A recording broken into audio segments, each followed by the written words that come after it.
შეგვიძლია გავგრძელოთ. მოკლედ ჩვენი გრავიტაციული ტალღების ფიზიკის შესწავლა შეგვიძლია გავგრძელოთ ძალიან საინტერესო მექანიზმით პულსარების გამოყენებით. სანამ პულსარებზე გადავიდოდი, მინდა შეგახსენოთ ეს გრაფიკი და კიდევ ერთხელ დეტალურად გავიაროთ, იმიტომ რომ არც ისე მარტივი არის ამის დამახსოვრება. რა ხდება ამ გრაფიკზე? ზედა ნაწილში ჩვენ ვხედავთ გრავიტაციული ტალღების სხვადასხვა პოტენციურ წყაროებს. ეს შეიძლება იყოს კვანტური ფლუქტუაციები ადრეულ სამყაროში, ახსნით რა არის ეგა. ან შეიძლება იყოს მბრუნავი აი ეს სიმეტრია დარღვეული ნეიტრონული ვარსკვლავები, ან სუპერნოვა აფეთქებები, რომლებიც ასევე ასიმეტრიული არის და შეიძლება იწვევს გრავიტაციულ ტალღებს, ან და ბინარული სისტემები თავისი სხვადასხვა მასიური კლასიფიკაციით. შედარებით მსუბუქებს გულისხმობ რამოდენიმე ათეული მზის მასა და გაცილებით მძიმეები, სუპერმასიური შავი ხვრელები, ეგეთი ნომენკლატურით არიან ცნობილები. ეგ რაც შეეხება ზედა ნაწილს, დაბლა ჩვენ ვხედავთ X ღერძზე, აი აქ ღერძის გასწვრივ ჩვენ ვხედავთ თვითონ სპექტრს, ანუ სხვადასხვა სიხშირეებს, ისევ გავმეორდები ღერძი არის ლოგარითმული, შესაბამისად თითოეული დანაყოფი გულისხმობს 10-ის 2 ხარისხით შემცირებას, ანუ 10 ხარისხად 0 ნიშნავს 1 და ქვედა ხაზი არის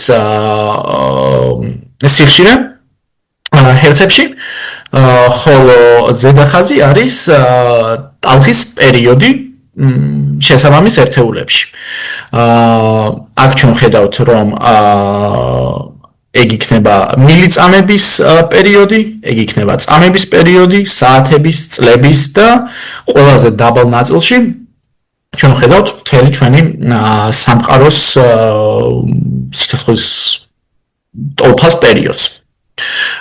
ესა მთელი სპექტრი რა სიხშირის გრავიტაციული ტალღებით შეიძლება წარმოიქმნას, შესაბამისად სიხშირეც, ანუ ჩვენ აი ამ ნაწილში გვაქვს საუბარი მაღალ სიხშირულ გრავიტაციულ ტალღებზე, სადღაც 1 ჰერციდან 100 ჰერცამდე და დაბლა ყველაზე საბოლოოდ ბოლოში ჩვენ ვხედავთ ექსპერიმენტების კლასიფიკაციას, რომლებიც იქნებიან პასუხისმგებლობის შესაბამისი სპექტრის დამზერაში. აი ამ მაღალ სიხშირულ გრავიტაციულ ტალღებს დაიმზერს მიწის ზედა დეტექტორები, LIGO, რაზეც ჩვენ ახლა ვისაუბრეთ წინა საათზე. ეს ის ოპერირებადი იქნება ამ სიხშირეებში. ეს სიხშირე განსაზღვრული არის თვითონ ამ დეტექტორის ზომით. ანუ ის ფაქტი, რომ დეტექტორს აქვს 4 კილომეტრიანი სიგრძე და რეალური სიგრძე სხვათა შორის ამ დეტექტორისთვის არა მაინც 4 კილომეტრი, იმიტომ რომ გაკეთებული არის ესე ვთქვათ ჭკვიანური ხრიკი. ამ ლაზერს მხარში რო გაუშვებენ, ის აირეკლება სარკეში და მერე აირეკლება შუაში მდგომ სარკემდე და ამ ორ სარკეს შორის ექნება მრავალჯერადი არეკლა და საბოლოოდ დაბრუნდება. პრინციპი აბსოლუტურად იგივე არის, უბრალოდ ექსპერიმენტული ხრიკი არის, რომ 4 კილომეტრიანი მილით შეგიძლია ეფექტურად 1000 კილომეტრამდე გაზარდო შენი ლაზერის განარბენი. ამ სიგრძით არის განპირობებული სწორედ ის გრავიტაციული ტალღების სიგრძე, რომლის დაფიქსირებასაც გრავიტაციული ტალღის სიგრძე არის დაფიქსირებული, რომელსაც ეს დეტექტორი აღმოაჩენს.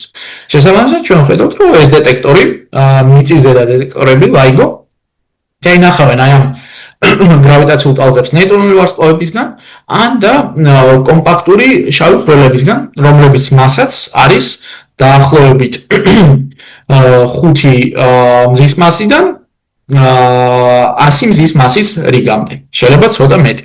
მაგრამ პლუს მინუს ამ არეალში იქნება ყველა ეს წყარო. შემდეგ უფრო დაბალ სიხშირეებზე იქნება ოპერირებადი კოსმოსური ინტერფერომეტრი. დღეს ეგეთი ინსტრუმენტი არ არსებობს, მაგრამ ის დაგეგმილი არის, რომ გაიშვას დაახლოებით 10 წლის მომდევნო 10 წლის განმავლობაში და ეს იქნება ზუსტად რაც გვესმის იგივე პრინციპი იქნება, რაზეც ვისაუბრეთ LIGO-ს ახსნისას და რადგან ის არ არსებობს, დიდად არ მოგაწყენთ მაგის დეტალებით თავს, პრინციპი აბსოლუტურად იგივე არის, უბრალოდ საინტერესო არის, რომ ის იქნება დედამიწის გარშემო იფრენს დედამიწასთან ერთად იფრენს მზის გარშემო ორბიტაზე. და დააფიქსირებს ამ პატარა წანაცვლებებს თავის ლაზერებს შორის აი ამ დეტექტორებში. სწორედ ესა იგივენაირი პრინციპი. რადგან ის არა ჯერ გაშვებული, სამწუხაროდ ვერანაირ შედეგებს ამჯერად ვერ გაჩვენებთ, მაგრამ არანაკლებ საინტერესო და თან უკვე გარკვეული შედეგებით ვარწმუნოსილი არის პულსარების დანიშნვის დრო. ეს არის ექსპერიმენტი, რომელიც ოპერირებადი იქნება გაცილებით დაბალ სიხშირეებზე, ნანოჰერცებზე არის საუბარი. ანუ ეს ექსპერიმენტი დააფიქსირებს გრავიტაციულ ტალღებს ნანოჰერცების რეჟიმში და თუ ჩვენ ავყვებით ამ დიაგრამას და ვნახავთ რა შეიძლება იყოს წყარო, ხედავთ რომ ამ შემთხვევაში ამ დაბალ სიხშირული შესაბამისად ძალიან ხანგრძლივი პერიოდის მქონე წყაროები იქნება სუპერმასიური შავი ხვრელები. პრინციპი იგივე არის, რომ ორი შავი ხვრელი ისევ ორბიტირებს ერთმანეთის გარშემო, ასხივებენ გრავიტაციულ რადიაციას და ჩვენ ვაფიქსირებთ მას უკვე ამ ექსპერიმენტით. მაგრამ ენერგია და მასშტაბი თვითონ არის ძალიან განსხვავებული. შავი ხვრელების მასები ამ რეჟიმში იქნება დაახლოებით მილიარდი, ანუ 10 ხარისხად 9 მზის მასა, რაც 10 ხარისხად 9-ჯერ მეტი არის წინა შავ ხვრელებზე, რაზეც აქამდე საუბრობდით. აღსანიშნავი არის, რომ ესეთი შავი ხვრელები არის დამზერილი, მაგრამ არ არის არც ერთი ეგეთი შავი ხვრელი ბინარულ სისტემაში. დღესდღეობით ეგეთი მონაცემები არ არსებობს. მაგრამ ყველა ჩვენი ფიზიკური მოდელით და წარმოდგენით ფიზიკურ კანონებზე ჩვენ ველოდებით, რომ ესეთი შავი ხვრელები იარსებებენ სადღაც სამყაროში და ისინი წარმოქმნიან სწორედ ამ სიგნალს. რაც შეეხება მაგ პულსარების დანიშნვის დროს. სწორედ ეს სიგნალი ამ ექსპერიმენტმა აღმოაჩინა 2023 წელს და ამ სიგნალს დაერქვა ეგრეთ წოდებული სამყაროს ფონური ბუმბული. იმიტომ რომ ეს გრავიტაციული ტალღები ვრცელდება მართლაც აი როგან მოგასმენთ ჩიპ სიგნალი, მაგის მოსმენა მართლაც შესაძლებელი არის. ანუ ძალიან პირდაპირი ანალოგია არის ნამდვილ ფიზიკურ ხმაურთან, რასაც ყურით მოვისმენთ. თუმცა ესეთი დაბალსიხშირული ხმის მოსმენა ჩვენი ყურით ადამიანს ყურით არ შეუძლია, რაღაც დამხმარე მოწყობილობები უნდა გამოიყენო მაგისთვის. მაგრამ ეს სიგნალი დაფიქსირებული არის 2023 წელს, პრაქტიკულად ფიზიკური სტანდარტებით ცხელცხელი ახალი აღმოჩენა არის. თუმცა არის ძალიან ბევრი პასუხგაუცემელი შეკითხვა. კერძოდ თავარი პირველივე შეკითხვა, რაც დაიბადება, არის რა წარმოქმნის ამ სიგნალს. რადგან ეს არის ფონური სიგნალი, მას არ ექნება ერთი გამორჩეული წყარო, ანუ არ იქნება რომელიმე შავხრელი რაღაც მიმართულებით ცაზე, რომელიც წარმოგვიგვცეს მაგ მთელ სიგნალს. ეს სიგნალი მოდის ჩვენთან ყველა მიმართულებიდან და ჯამში ჩვენ მაგიტო ხედავთ მას როგორც ფონს. თუმცა საკითხი დგას ისე რომ ეგ სიგნალი შეიძლება არც იყოს შავი ხვრელებით გამოწვეული და შეიძლება იყოს აი ადრეული სამყაროს გადმონაშთი, რომელიც მოდის ჩვენთან სამყაროს დაარსებიდან, ჩვენამდე სამყაროს დაარსებიდან. ან შეიძლება იყოს ამ ორის კომბინაცია, შეიძლება იყოს ნაწილი შავი ხვრელების და ნაწილი აი ამ ადრეულ სამყაროდან. დღეისობით ჯერ ამ შეკითხვაზე პასუხი არ გვაქვს და კვლევა მიმდინარეობს აქტიურად, რომ გავცეთ სწორედ ამ შეკითხვას პასუხი. რაში მდგომარეობს ექსპერიმენტის აზრი ახლა? ექსპერიმენტი საინტერესოდ გავს ინტერფერომეტრს. საბაზო იდეა ზუსტად ინტერფერომეტრული არის. ჩვენ გვინდა დავიმზიროთ სინათლის წანაცვლება იმ საბაზო იდეა იგივეა რაც ინტერფერომეტრს აქვს. სინათლის წანაცვლების გაზომვა გრავიტაციული ტალღით გაჭიმვისას.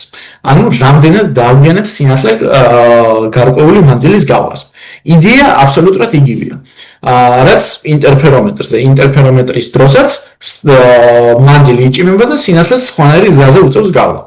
თუმცა ეხლა რომ ვიმუშაოთ ესეთ და დავფიქსიროთ ესეთი ზომის ესეთი ტალღის სიგრძის და ესეთი სიხშირის გრავიტაციული ტალღები ტრადიციული ინტერფერომეტრით, დაგჭირდებოდა ჩვენი ირმის ნახტომის გალაქტიკის ხელა ინტერფერომეტრი, რაც ბუნებრივია შეუძლებელია.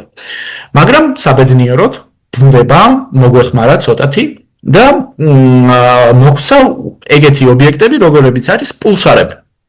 პულსარი ჯამში არის ნეიტრონული ვარსკვლავი, იგივე ნეიტრონული ვარსკვლავი, რომელიც წარმოიქმნება ვარსკვლავის სიცოცხლის დასრულების შემდეგ. როდესაც ვარსკვლავი მორჩება თავის აქტიურ სიცოცხლეს, შესაბამისად ამოეწურება მთელი საწვავი და ის კოლაფსირდება. შეიძლება რამოდენიმე სცენარით მოკლეს, ესე ვთქვათ, ვარსკვლავი და ერთ-ერთ სცენარში ის გარდაიქმნება პულსარად. ის მოიშორებს გარე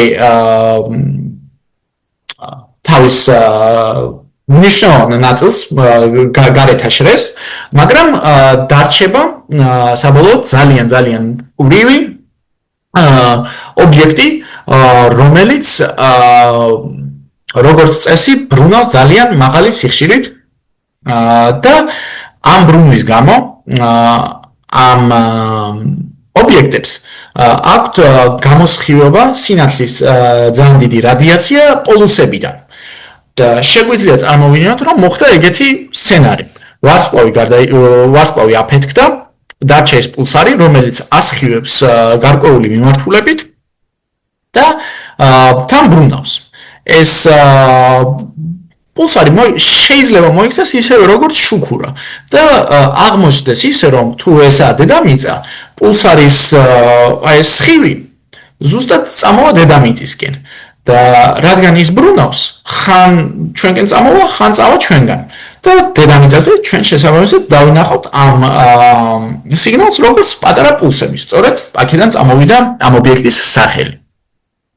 შესაბამისად ეგეთი ობიექტები არსებობს, უამრავი არის ჩვენ გალაქტიკაში და ასტრონომები აკვირდებიან მათ ზომავენ რა სიხშირით მოდის პულსები ამ ობიექტებისგან. ეს შეიძლება იყოს დამოკიდებული არის თვითონ პულსარზე, მაგრამ შეიძლება იყოს წამების რიგიდან მილიწამებამდე. ანუ თითოეული პულსარის პულსი მოდის ყოველ მილიწამს. აღსანიშნავი არის კიდე ის ფაქტი, რომ ეს ობიექტები იმდენად ზუსტი არის, ანუ ეგ პერიოდი მაგათი პულსირების თითქმის არასდროს არ იცვლება. და ამ დაკვირვების გამოყენებით სწორედ ასტრონომები ირჩევენ პულსარებს, რომლებსაც აქვთ პერიოდი მილიწამების რიგში, ცოტა ხანში აგიხსნით რატო გჭირდება მაინც და მაინც მილიწამური პულსარები და აკვირდებიან მთელ დაჯგუფებას ამ პულსარების, აი ამ არტისტულ ინტერპრეტაციაზე ჩვენ ვხედავთ, რომ აი აქ გვაქვს დედამიწა და ეს წერტილები შეგვიძლია წარმოვიდგინოთ, როგორც არის პულსარები. ამ პულსარებს აქვთ იქცევიან როგორც შუქურები და ხანდახან აშუქებენ დედამიწისკენ. სწორედ აი ამ სიგნალებს რო აკვირდებიან, ასტრონომებმა გაზომეს ეგ სიგნალი, აიღეს კორელაცია, ანუ ერთმანეთს დააკავშირეს თვისობრივად რა ემართება ამ პულსარებს დროის განმავლობაში და თუ მათ ახასიათებთ ერთნაირი წანაცვლება, აბსოლუტურად ყველა პულსარს თუ ახასიათებს ერთნაირი წანაცვლება, ეს შეიძლება იყოს გამოწვეული იმ ფაქტით, რომ თვითონ ირმის ნახტომში, ანუ ჩვენ გალაქტიკაში, გაიარა ამ გრავიტაციულმა ტალღამ და ამ გრავიტაციულმა ტალღამ წააგრძელა ეს მანძილი პულსარებამდე, დედამიწიდან პულსარებამდე ერთი მიმართულებით და შექმნა მეორეთი. და სწორედ ეს მოგცემს სიგნალს. ესეთი სიგნალის დამზადება მართლაც შესაძლებელი არის, რამდენადაც ფანტასტიკურად არ უნდა ჟღერდეს და 2023 წელს რამოდენიმე კოლაბორაცია, მათ შორის არიან ნანოგრავი, ანუ ეგენი არიან ჩრდილოეთ ამერიკის კოლაბორაცია, ევროპული კოლაბორაცია და ავსტრალიული კოლაბორაცია. მაგათმა ყველამ გამოაცხადეს, რომ 20 წლიანი დაკვირვების შემდეგ, დამოკიდებულია რომელმა, ნანოგრავი 15 წელი აკვირდებოდა. მაგ დაკვირვების შემდეგ ჩვენ ამ კოლაბორაციებმა დაინახეს კორელირებადი ხმაური, ანუ ეგ პულსარები სწორედ მახასიათებელი კორელაციით გვიჩვენებდნენ თავის დაგვიანებებს ან წინწრებს ამ პულსებთან. ეს იყო დიდი მიღწევა ამის დაფიქსირება. ეხლა მე რა მინდა რომ გავაკეთო, მინდა რომ გარკვეულწილად წარმოდგენა შეგიქმნათ რა არის საჭირო იმისთვის, რომ ესეთი ექსპერიმენტი ჩატარდეს. პირველი არის აუცილებელი ეს ნეიტრონული ვარსკვლავები, ეს პულსარები. და ამ დიაგრამაზე, ცოტა კომპლექსურ დიაგრამაზე, მინდა თქვენი ყურადღება მივაპყრო პირველ რიგში ჯერ ღერძებს, ისევ აღნიშნოთ ლოგარითმული შკალა. X ღერძზე გვაქვს პერიოდი პულსარების წამებში. Y ღერძზე კიდე გვაქვს ამ პერიოდის ცვლილება. ანუ ხო შეგვიძლია წარმოვიდგინოთ, რომ რომელიღაც პულსარის პერიოდი ჯერ იყო 1 წამი, მერე შეიცვალა 0.9 წამი, მერე 0.8 წამი და ესე ნელ-ნელა ნელდება. სწორედ ესაა დატანილი აქა. და აქაც ლოგარითმულ შკალაზე. და ეს რიცხვი ნიშნავს 10 ხარისხად -20. 10 ხარისხად -20 არის 0 წერტილი და 19 ცალი ნოლიანი. და მერე 1. ესა უკიდეგანოდ მცირე რიცხვი, იმ დონემდე მცირე რიცხვი არის, რომ ეს ნიშნული ნიშნავს, რომ ამ პულსების პერიოდი არ იცვლება დაახლოებით სამყაროს არსებობის მანძილზე. სანამ სამყარო არსებობდა, არ გაივლის საკმარისი დრო, რომ ამ პერიოდმა რამე საგრძნობი ცვლილება გაიაროს. სწორედ ამის გამო, აი ამ ქვედა კუთხეში ყოფი პოპულაცია პულსარების არის ძალიან მნიშვნელოვანი. იმიტომ რომ ისინი არიან ეგრეთ წოდებული სტაბილური კოსმოსური საათები. ანუ მათი სტაბილურობა იმ დონეზე არის მისული, რომ შეგვიძლია შევადაროთ დღესდღეობით გაკეთებულ ატომურ საათებთან. ცოტათი უკეთესი არის დღეს შექმნილი ატომური საათები, მაგრამ თვითონ ის ფაქტი, რომ ეგეთი ობიექტები უბრალოდ შეგვიძლია უფასოდ დავიმზიროთ, უფასოდ ყოველგვარი ინფრასტრუქტურის შექმნის გარეშე უბრალოდ ავიხედოთ ცაში და ტელესკოპით შევხედოთ ესეთ ობიექტებს ძალიან დიდი გამართლებაა ეგრე ვთქვათ. და ამ პოპულაციის გამოყენებით შესაბამისად შეგვიძლია ჩავატაროთ ეგეთი ზუსტი ექსპერიმენტები. რა შემდგარობს ეგ ექსპერიმენტი? აი აქ სქემატურად უფრო მარტივად მინდა აგიხსნათ სიტუაცია. წარმოვიდგინოთ ჯერ მარტო დედამიწა და ერთი პულსარი. ეგ პულსარი ბრუნავს ამ ღერძის გარშემო, ასხივებს ამ წითელ პულსებს, რომლებიც ხანდახან მოდიან აგერ დედამიწაზე. ამავდროულად ეგ პულსარი არის აქ ყველაფერი ხდება ჩვენს გალაქტიკაში. ამავდროულად სადღაც შორს სხვა გალაქტიკაში არსებული ორი გიგანტური შავი ხვრელი, შეგახსენებთ რომ პულსარებისთვის რელევანტური რეჟიმისთვის ამ შავი ხვრელების მასა უნდა იყოს მილიარდი მზის მასის ტოლი. ეს ორი გიგანტური შავი ხვრელი ბრუნავს ერთმანეთის გარშემო მილიონობით წლის განმავლობაში. და ეს გრავიტაციული რადიაცია ნელ-ნელა ვრცელდება და როგორც იქნა მოაღწევს ჩვენამდე. ეს ხაზები ნიშნავს ამ გრავიტაციული ტალღის ფრონტს. ანუ ეს ფრონტი ნელ-ნელა მოდის. შუაში აქ არის ნაკლები და მერე ნელ-ნელა იზრდება. როგორც განახეთ იმ ანიმაციაში. სწორედ ამის ჩვენება მინდა მე. ესაა ჩვენი ექსპერიმენტი.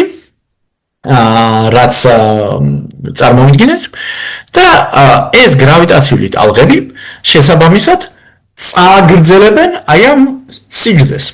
ეგ გრავიტაციული ტალღა აშფოთებს დროს და სივრცეს, აშორებს ერთმანეთს სხვადასხვა წერტილებს.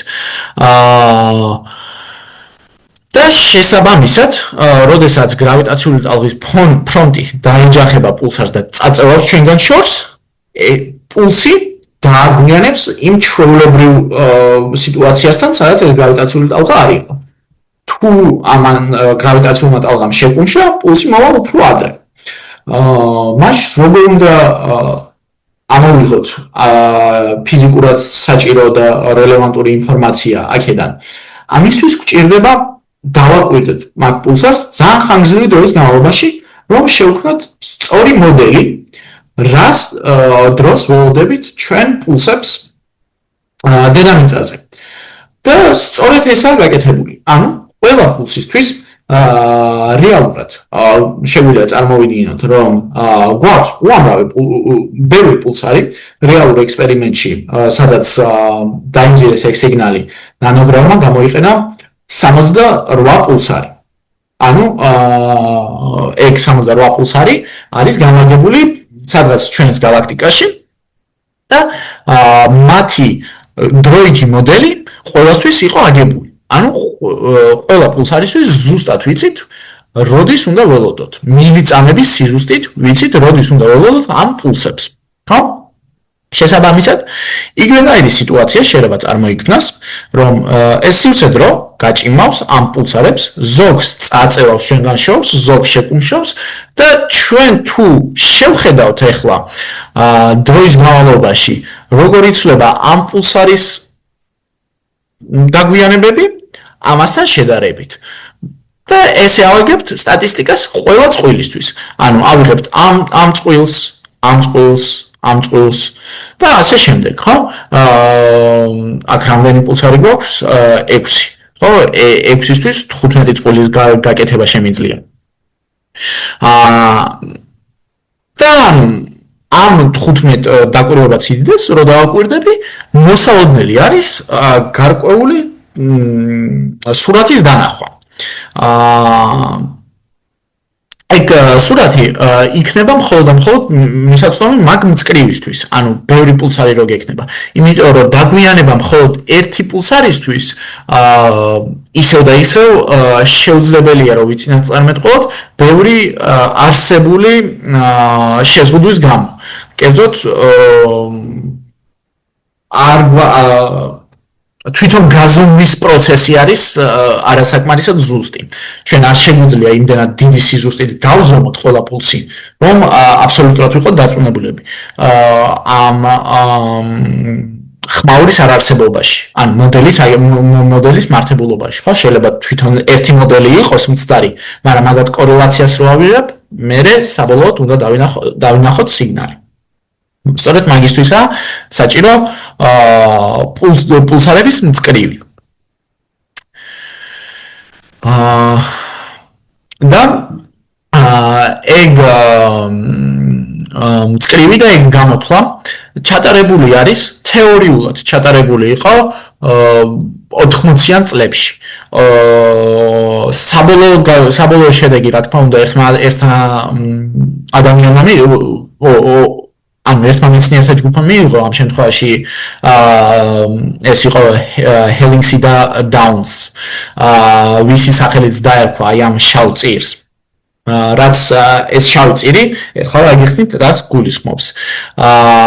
თუ ჩვენ ავიღებთ უამრავ პულსარს, წარმოვიდგინოთ რომ გვაქვს უსასრულო რაოდენობის პულსარი და დავალაგებთ ამ პულსარებს მათ შორის, წყვილებს შორის არსებული კუთხით. ხო? შესაბამისად, აქ თუ მაქვს რამდენი 6 პულსარი, შემიძლია ავაწყო რამდენი კუთხე. შემიძლია ავაწყო 30 გრადუსიანი კუთხე, 60 გრადუსიანი კუთხე, 90 გრადუსიანი კუთხე, 120 გრადუსიანი და ასე შემდეგ. ხო?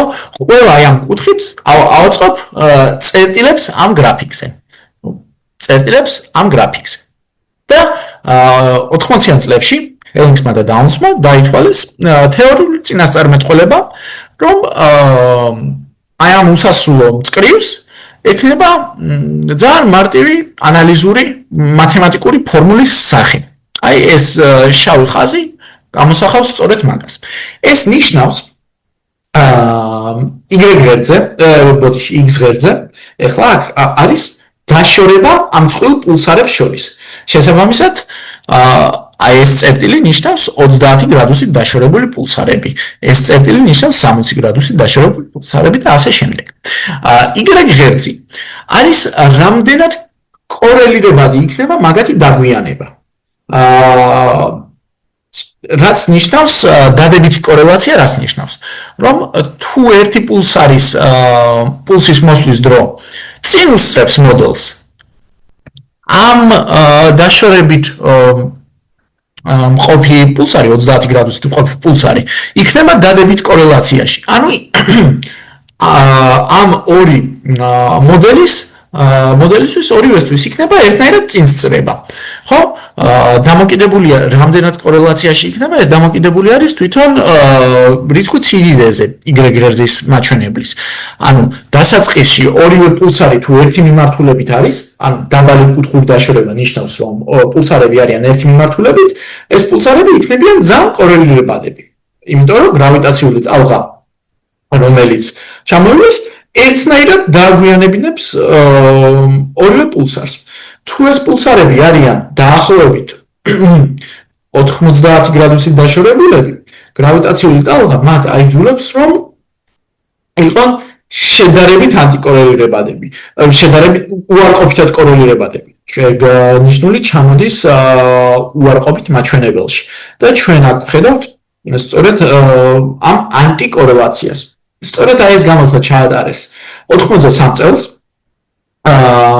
თეორიულად და აი ამ წერტილებს ვხედავთ მონაცემებს, რომლებიც აღებული არის 2023 წელს, ნანოგრავის კოლაბორაციის მონაცემები არის ესა.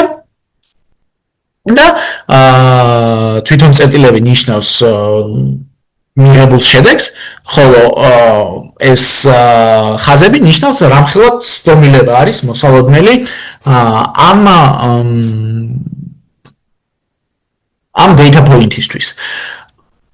ამ მონაცემისთვის. ეს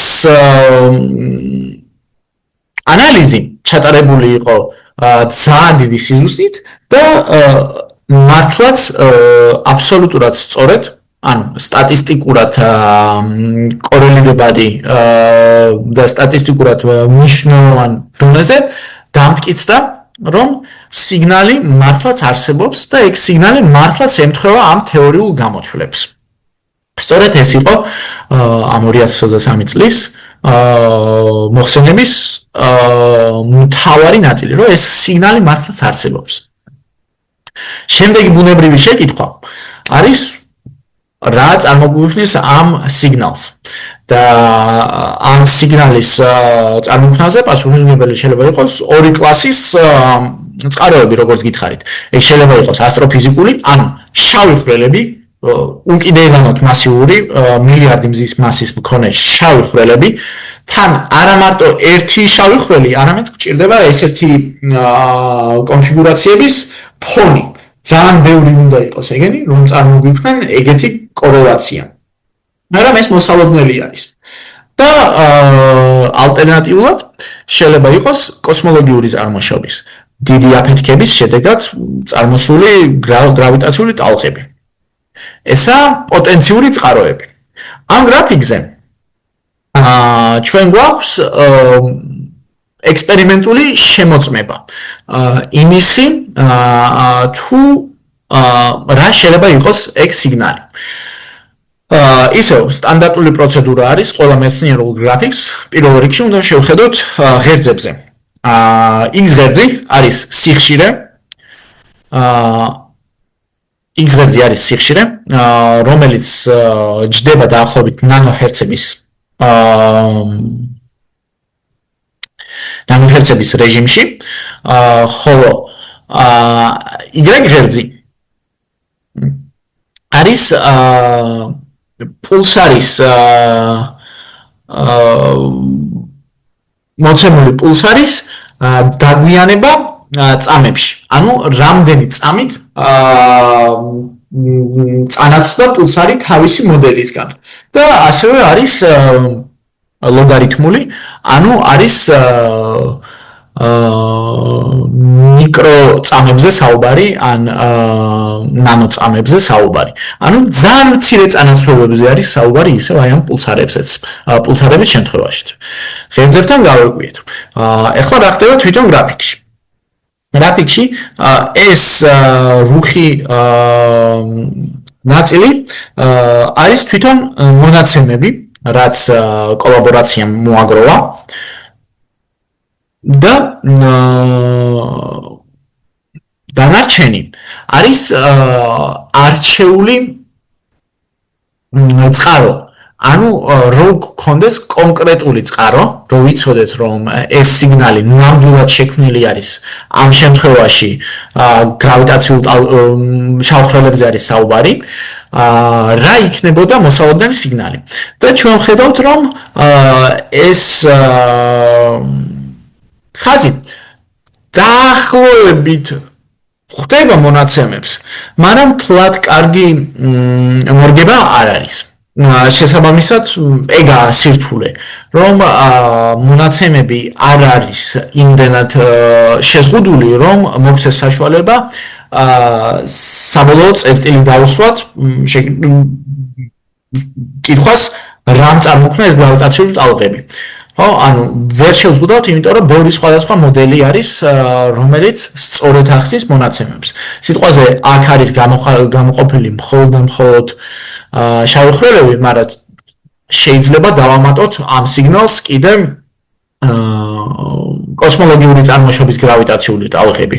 და ეგ უკვე შეცვლის სიგნალს, ეგ აღარ იქნება სწორი ხაზი სიტყვაზე და უფრო უკეთესად მოერგება მონაცემებს, მაგრამ თვითონ მონაცემები არაა საკმარისად შემზღუდავი, რომ მოგცეს გადაჭრითი პასუხი ამ შეკითხვაზე. რაში მდგომარეობს გამოსავალი? ჩვენ უნდა დავველოდოთ მომავალ ანალიზებს, სადაც გვექნება მეტი მონაცემი. ამისთვის რამოდენიმე გზა არსებობს. პირველი და რომელიც ყველაზე რეალისტური არის და ყველაზე ადრე მოხდება, არის საერთაშორისო პულსარების დანიშნვის მწკრივი. მე გითხარით, რომ რამოდენიმე კოლაბორაციამ დამოუკიდებლად ნანოგრავი EPT, ან ჩრდილოეთ ამერიკის, ევროპის, ავსტრალიის ამ კოლაბორაციებმა დამოუკიდებლად იმუშავეს. ასევე არსებობს კოლაბორაცია ჩინეთში, ასევე არსებობს კოლაბორაცია ინდოეთში, რომლებიც იყენებენ თავიანთ ტელესკოპებს, აკვირდებიან დამოუკიდებლად ამ პულსარებს და დამოუკიდებლად ზომავენ იგივე კორელაციებს. ამ მონაცემების დამოუკიდებლად მოგროვებული მონაცემების შერწყმით რა თქმა უნდა შესაძლებელი არის უფრო უკეთესი საზღვრების დაწესება განსახილველი მოდელებისთვის. ანუ ეს მონაცემები გახდება უფრო შეზღუდული. რაც რა თქმა უნდა უკეთესი არის ფიზიკოსისთვის. თუმცა მაინც ეგ გამოძიება არის საკმაოდ შეზღუდული, მაგრამ მაინც საჭირო არის.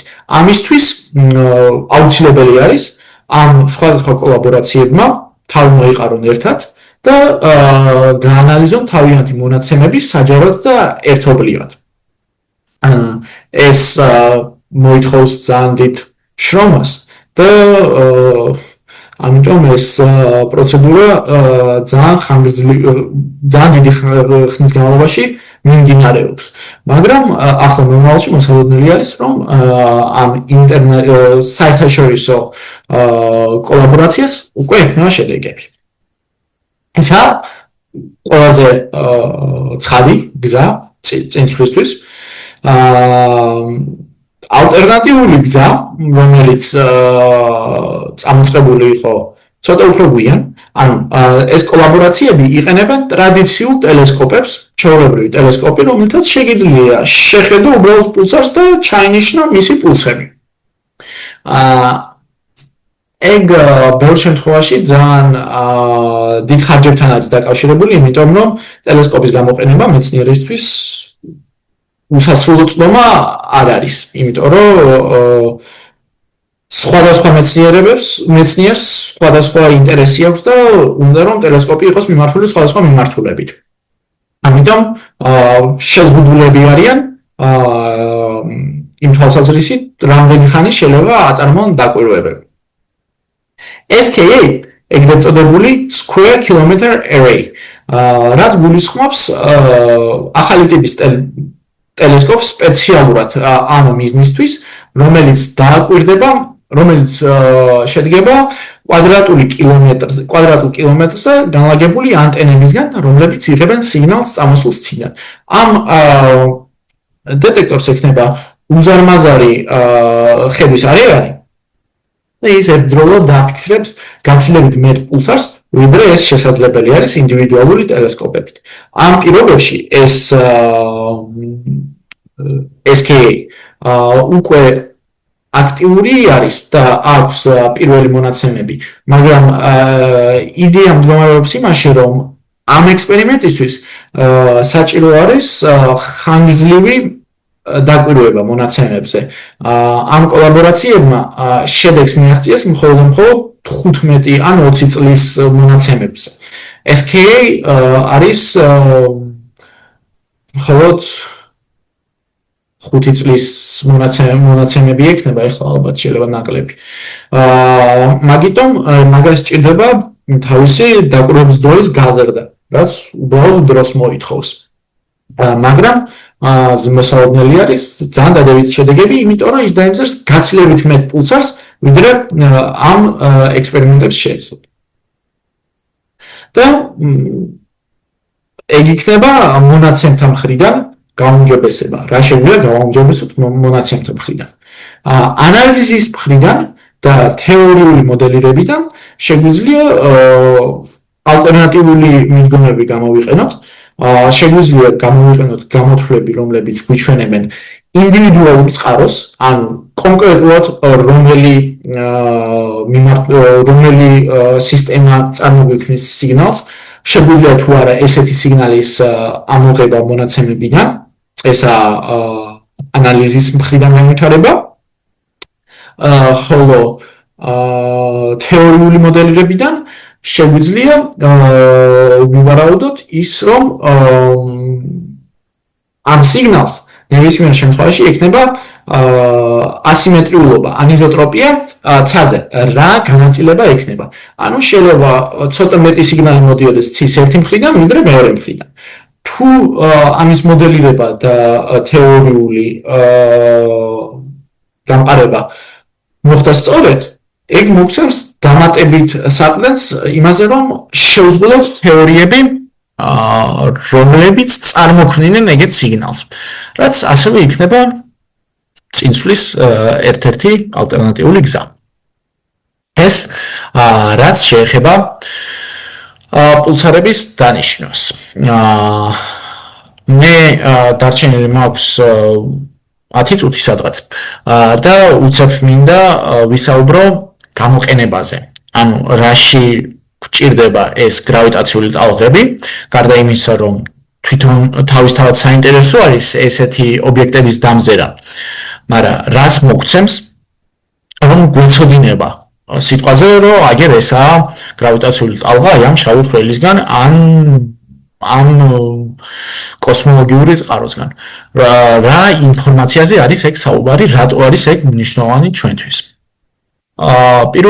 პირველი და ჩემი სუბიექტური აზრით აქ უკვე ეგ მნიშვნელობაზე რო არის საუბარი, უკვე მიკერძოებული არის თითქმის ყველა ადამიანი. ჩემთვის ყველაზე საინტერესო არის გრავიტაციული ტალღების შესაძლებლობა შევისწავლოთ ადრეული სამყარო. ადრეულ სამყაროში გულისხმობ შემდეგ სცენარს. ამ დიაგრამაზე ჩვენ გვაქვს ასახული სამყაროს ევოლუცია. X ღერძის გასწვრივ შეგვიძლია წარმოვიდგინოთ, რომ არის დროის სვლა, უпростоრედ დროის სვლა არის სხვადასხვა ეპოქებად. ანუ არის უფრო ადრეული ეპოქა, მერე ცოტა მოგვიანებით და ასე შემდეგ. ხოლო Y ღერძზე, ანუ ეგ ჭრილი, შეგვიძლია წარმოვიდგინოთ, როგორც თვითონ ჩვენი სამყარო. სამწუხაროდ აქ მხოლოდ ორგანზომილებიანი არის, რეალურად სამგანზომილებიანი ჭრილი არის, ეგაა სამგანზომილებიანი სამყარო დღეს. თუ ჩვენ გადავახოთ დროს ნელ-ნელა უკან, დღევანდელი დღიდან ხედავთ, რომ სამყაროში გვაქვს გალაქტიკები, ხალხი, კომეტები და ასე შემდეგ. და დიდი აფეთქებიდან, რომელიც ითვლება სამყაროს დასაწყისად, გვაქვს აღებული 13 მილიარდი წელი. თუ გადავახოთ დროს უკან, ჩვენ აქ ხედავთ სტრუქტურის ფორმირების ეპოქას. ეგაა დიდი აფეთქებიდან მილიარდი წელიწადი მხოლოდ და აქ უკვე ადამიანებზე არაა საუბარი. არც მზის სისტემა არ არსებობდა მაგ პერიოდში. აქ ფორმირდება გალაქტიკა. ამ პერიოდში ხდება გალაქტიკების ფორმირება. მაგრამ სამყარო არის განათებული, სამყაროში მოძრაობს შუქი და ჩვენ რომ ავიღოთ დღევანდელი ტელესკოპი და გავიხედოთ სამყაროში შორს, რაც უფრო შორს ვიხედებით მით უფრო წარსულში, იმის გამო რომ სინათლეს აქვს სასრული სიჩქარე და ასევე ინფორმაციის გავრცელებას, შესაბამისად შორეული მანძილი არის ჩვენთვის მართლაც წარსულში. ერთი სინათლის წელიწად, რაც არის მანძილის ზომა დაშორებული წერტილი, გვაძლევს ინფორმაციას 1 წლის დაგვიანებით. შესაბამისად, რაც უფრო შორს გავიხედებით, მით უფრო წარსულში გავიხედებით. და ტელესკოპებით ჩვენ შეგვიძლია ამ ეპოქის დანახვა. მაგრამ თუ გადავახოთ სამყაროსაც კიდევ უფრო ადრეულ ეპოქაში, კერძოდ დიდი აფეთქებიდან 300,000 წელი არის გასული. 300,000 წელი არის ძალიან ცოტა სამყაროს მასშტაბით. და ამ პერიოდში სამყარო არის გაუმჭვირვალე სინათლისთვის. იმის გამო რომ დიდი აფეთქების შემდეგ სამყარო არის ძალიან ცხელი ჯერაც და ყველა ელემენტი იმდენად აგზნებული არის, რომ უბრალოდ შთანთქავს, ყველა ფოტონი იმდენად აგზნებული არის, რომ უბრალოდ ეჯახება ელემენტებს და ისინი შთანთქავენ მათ. ამიტომ როგორც არ უნდა მოვინდომოთ, რა მაგარი ტელესკოპიც არ უნდა ავაშენოთ, ჩვენ ვერ შევხედავთ ჩვენ სამყაროს ამ ტემპერატურის ამ ეპოქის მიღმა. ესა კოსმოსური მიკროტალღოვანი ფონის ეპოქა. მაგრამ რაც საინტერესო არის, გრავიტაციულ ტალღებს არ აქვთ იგივენაირი შეზღუდვა, რაც გააჩნია სინათლეს. სინათლე ამის მიღმა ვერ გადის, მაგრამ გრავიტაციული ტალღები ძალიან თავისუფლად მოძრაობენ აქედან მოყოლებული. და საინტერესო პროცესი, რომელმაც შეიძლება წარმოქმნას გრავიტაციული ტალღები ადრეულ სამყაროში არის სწორედ ის ფაზური გადასვლები, რომელიც არის ჯამში სამყაროს შედარებითი გაციების პროცესში წარმოქმნილი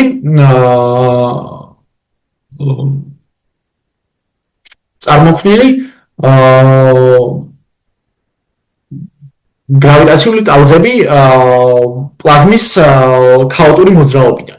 ანუ პლაზმა, რომელიც ქაოტურად პლაზმა არ ქვია.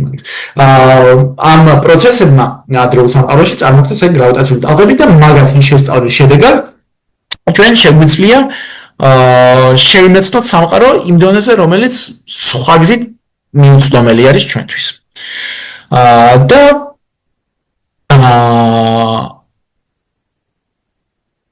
ფაზურ გადასვლებზე, ხო, ეგ გადმოვიტანე ეგ ნაწილი.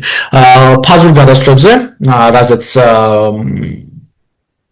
საიტკენაც მივყავდა საუბარი, სწორედ ეს ფაზური გადასვლები სამყაროში იმ მდგომარეობიდან, სადაც სამყაროში არსებული სხვადასხვა ურთიერთქმედების ძალები ერთმანეთს გამოეყო, ამ პროცესს შეუძლია სტანდარტული მოდელის, ფიზიკის სტანდარტული მოდელის მიღმა მოვაწოდოს ისეთი ინფორმაცია, რომ წარმოგვიქმნას გრავიტაციული ტალღები ძალიან სპეციფიურ პირობებში და ამ სპეციფიური პირობების შესწავლა აღმოჩნდა, რომ შესაძლებელი არის სწორედ ამ პულსარების გამოყენებით.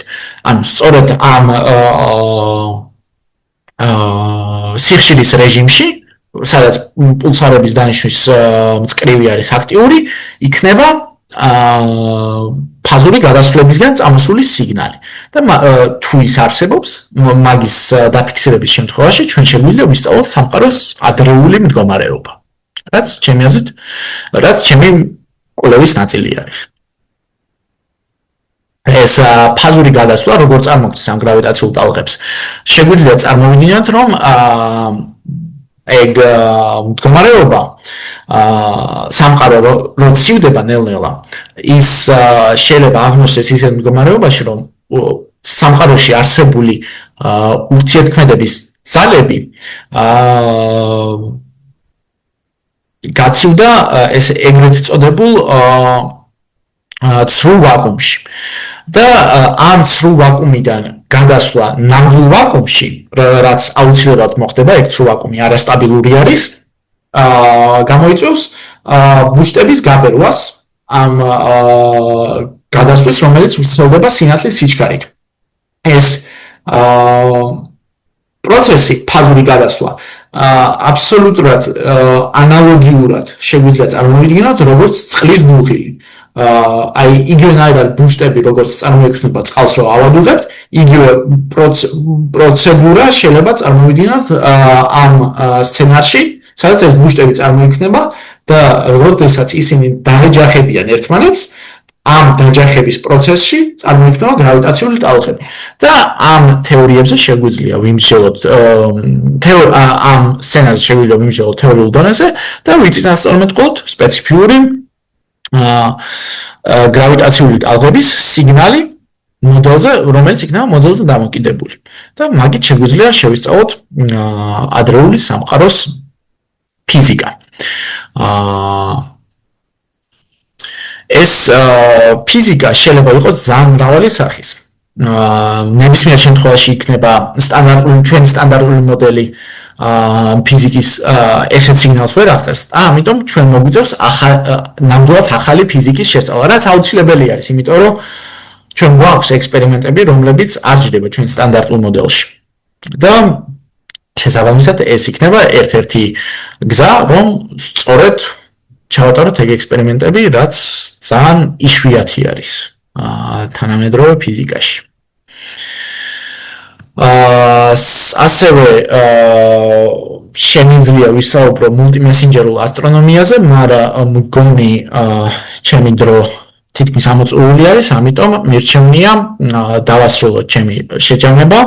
მინდა მადლობა გადავუხადო შოთა რუსთაველის ფონდს და ასევე ყველა ჩემ კოლაბორატორს და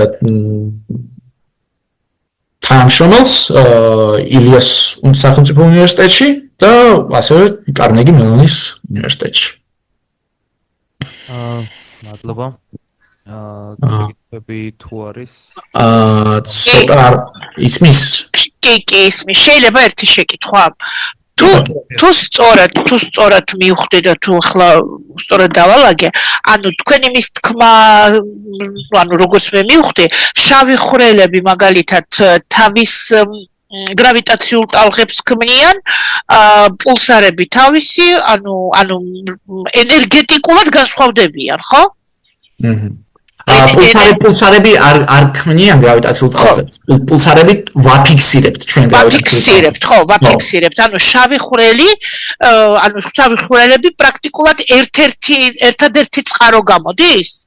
და ის რაც თქვენ თქვით ახლა აი ბოლოს რაც ახსენეთ კიდე, აი ეს შეჯახები ის რა ქვია, ხო, ეგ ბუშტების შეჯახება, ხო, ესეც შეიძლება წარმოქმნასო გრავიტაციული ტალღები, ხო? და როგორ ხვდებით იმითი თუ რა ენერგია მაქვს მე? ხო? შესაძლებელია თუ არა მაგალითად რომ აი ერთი ტალღა დაედოს მეორე ტალღას, ხო? შეიძლება მოხდეს თანთქვა, შეიძლება პირიქით გაძლიერდეს, ხო? ასეთი რაღაცეები შესაძლებელია თუ არა? კი, ეგ სავსებით შესაძლებელი არის და ეგ წარმოადგენს ერთ-ერთ სირთულეს ესეთი ანალიზის გაკეთებაში. გრავიტაციული ტალღები შეიძლება წარმოქმნას, როგორც ვთქვით, ნებისმიერმა მასიურმა ობიექტმა შეიძლება წარმოქმნას, უბრალოდ უნდა გქონდეს რაღაც გარკვეული სახის ასიმეტრია და აჩქარებით უნდა მოძრაობდეს, ხო? მაღალ სიხშირულ რეჟიმში ეგ შეიძლება იყოს უბრალოდ ნეიტრონული ვარსკვლავების აფეთქება სიტყვაზე. მაგასაც შეუძლია გრავიტაციული ტალღების წარმოქმნა. მაგრამ რაც უფრო დაბალ სიხშირეებში ჩავდივართ, მით უფრო ნაკლები კანდიდატი გრჩება. დაბალ სიხშირეებში ძირითადად აი აქ ხედავთ რომ მარტო აი აქ შავი ხვრელები არიან, აი აქ ზემასიური შავი ხვრელები, მილიარდი მზის მასის მქონე. და აი ეს ალტერნატიული წყაროები, რომლებიც სიტყვაზე შეიძლება ეს ბუშტები იყოს, დაჯახება, ან და დიდი აფეთქების შედეგად წამოსული აი ამ მატერიის მოძრაობა, კვანტური ფლუქტუაცია, აი ეს დიდი აფეთქების შედეგად წამოსული გრავიტაციული ტალღები ჯამში, და მათი ზედდება რა თქმა უნდა ხდება. ეს ძალიან რთული ამოცანა არის ამ სიგნალის განცალკევება, მაგრამ მაგის გაკეთება შეგვიძლია რამოდენიმე გზით თუ გაგვიმართლა. ანუ თუ მოხდა ისე, რომ რაღაც მახასიათებელი სიგნალი, რომელიც ვიცი სიტყვაზე შავი ხვრელებისგან, ვიცი რომ უნდა მქონდეს აი ამ გარკვეულ სიხშირეზე. და მაქვს სიხშირის მიხედვით განცალკევებული ეს სიგნალი. ანუ ორ სხვადასხვა სიხშირეზე თუ მაქვს და ვიცი რომ მარტო ერთი უნდა მქონდეს შავი ხვრელებისგან.